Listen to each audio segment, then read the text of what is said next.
Baik, bismillahirrahmanirrahim. Assalamualaikum warahmatullahi wabarakatuh. Perkenalkan, nama saya Aziz Gifari. Insya Allah dalam beberapa menit ke depan kita akan berbincang-bincang di acara Bina Iman dan Islam. Pada kesempatan kali ini, kita akan membicarakan mengenai rahasia mengapa Palestina jadi bumi para nabi. Nah, bersama saya sudah duduk bareng nih, ada Ustadz Heri Effendi LC, sebagai da'i dan founder dari Hasbi Quran. Assalamualaikum Ustaz. Waalaikumsalam warahmatullahi wabarakatuh. Nah, gimana kabarnya Ustaz? Alhamdulillah sehat baik. ya? Gimana Kang Aziz? Ya, alhamdulillah sehat juga. Pada kesempatan kali ini kita akan mengobrol mengenai rahasia mengapa Palestina jadi bumi para nabi. Nah, mungkin hampir 1 tahun belakangan sudah kita banyak menerima mengenai informasi tentang Palestina dan sebagainya, kejadian di sana dan sebagainya. Mungkin kita mulai dari yang general dulu saja. Gimana sih hikmah diutusnya Nabi ke muka bumi itu? Hikmahnya apa Ustaz? Iya. Innalhamdulillah wa syukur ala ni'amillah wa la hawla wa la quwwata illa billah wa salatu wassalamu ala rasulillah wa ala alihi wa mawalah. Ya, pertanyaan yang menarik Kang Aziz karena dalam tadi hampir 1 tahun ya. Bukan hanya kita kaum muslimin atau bangsa Indonesia, tapi warga dunia sedang dikejutkan dengan berbagai kejadian yang terjadi di negeri Palestina. Dan seperti kita tahu, Palestina itu kan salah satu dalam catatan sejarah adalah negeri para nabi. Ya. Mungkin kita bertanya tadi, kenapa Palestina disebut sebagai bumi para nabi. Ya, mungkin pemirsa juga di rumah, sebagian besar kita barangkali juga masih bertanya-tanya. Tentu saja sebagai seorang muslim ya, kita meyakininya bahwa pertama itu adalah takdir Allah Subhanahu wa taala. Ya. Dan dalam rukun iman kan ya, al-qada bil qadar itu sebetulnya bagian dari ini, meyakini. Kemudian tadi jika dalam pertanyaan Kang Aziz, apa hikmah diutusnya Nabi ya bagi kemanusiaan secara umum? Tentu saja yang pertama, para Nabi dan Rasul itu kan punya tugas mengenalkan agama Allah Subhanahu wa taala, agama tauhid. Yang kedua adalah berdakwah, mengajak manusia untuk ad-da'wah ilallah ya, mengajak manusia untuk lebih dekat kepada Allah. Kemudian yang selanjutnya ya, memberikan peringatan ya. Jika ternyata dengan dakwah ini, dengan nilai-nilai dari agama yang diajarkan itu, kecenderungan manusia itu kan kadang berlainan. Ya. Maka Nabi dan Rasul terus mengingatkan. Sampai kita mengingat ada Nabi dan Rasul yang berdakwah ratusan tahun.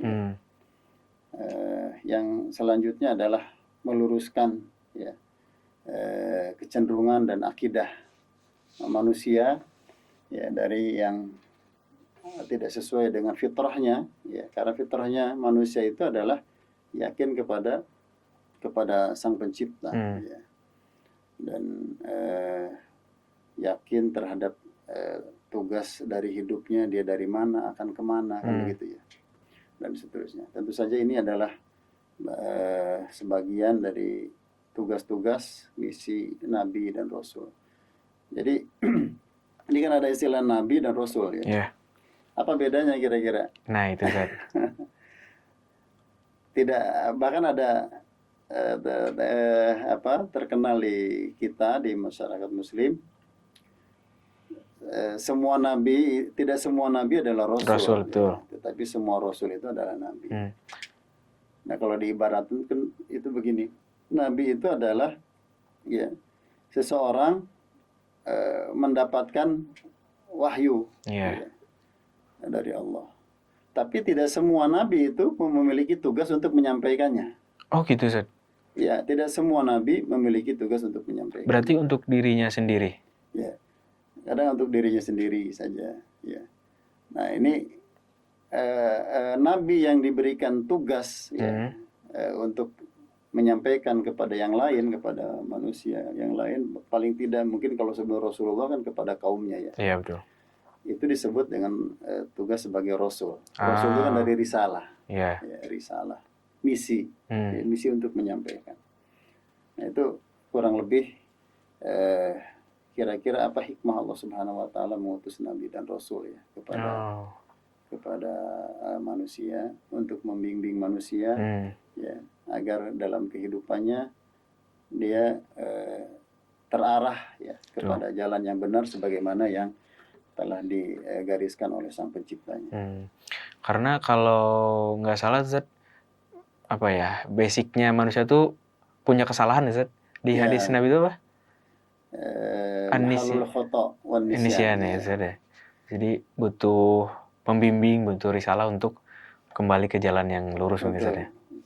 Nah, mungkin kita coba gali lagi Zat. Kalau Nabi itu sebenarnya diturunkannya tuh di mana aja Zat? Ya. Untuk bangsa apa aja gitu? Betul. Karena begini ya, barangkali terkenalnya di kalangan kaum muslimin kalau ditanya bahkan orang awam sekalipun, Nabi itu di mana? Nah itu. Pasti kan langsung ingatannya Arab. Betul. Timur Tengah. Timur Tengah lah, ya lebih. Ya. Ini pertanyaan menarik karena saya juga sering menyimak ya beberapa konten atau ceramah.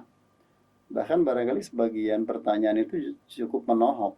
Kalau ini kan pertanyaannya tadi ya, diturunkan di mana saja. Di mana saja. Kalau yang kita pahami dan sebagian dari yang harus kita yakini dari rukun iman ya barang itu adalah 25 nabi dan rasul. Itu harus betul kita meyakininya ya, dan kalau bisa paling tidak hafal namanya lah secara sekilas ya dari Nabi Adam terus sampai Nabi Muhammad SAW. Nah, mereka diturunkan di mana dalam pembahasan atau penuturan para ahli sejarah ya. Memang mereka adalah para nabi dan rasul yang dilahirkan ya, kemudian hidup dan menyebarkan dakwahnya di Jazirah Arab. Atau mungkin kita mengenalnya sekarang sebagai Timur Tengah. Ya. Sebagai Timur Tengah. Ada nabi dari Irak ya membentang terus sampai ke Mesir ya di Saudi Arabia, di negara yang sekarang di era modern ini kita sebut sebagai Saudi Arabia, kemudian wilayah Palestina ya. Kemudian atau negeri Syam secara umum. Ya. Itu kurang lebih dalam pengetahuan umumnya seperti itu. Yeah. Ya. Tapi nanti mungkin sebagian orang bertanya begini, kan apakah ada nabi yang nabi-nabi lain yang diturunkan di daerah lain gitu? Nah, pertanyaan itu sebetulnya dengan penjelasan para ahli sejarah itu ada juga terjawab ya. Karena kalau kita tanya balik misalkan Nabi Adam itu diturunkan di mana? Sebagian ulama mengatakan ada yang Nabi Adam itu diturunkan di wilayah India. Baik Ustaz. Ya. Ini pembahasannya makin seru nih Ustaz. Nanti kita akan jeda dulu. Baik pemirsa, kita akan rehat sejenak. Jadi jangan kemana-mana, tetap di Bina Iman dan Islam.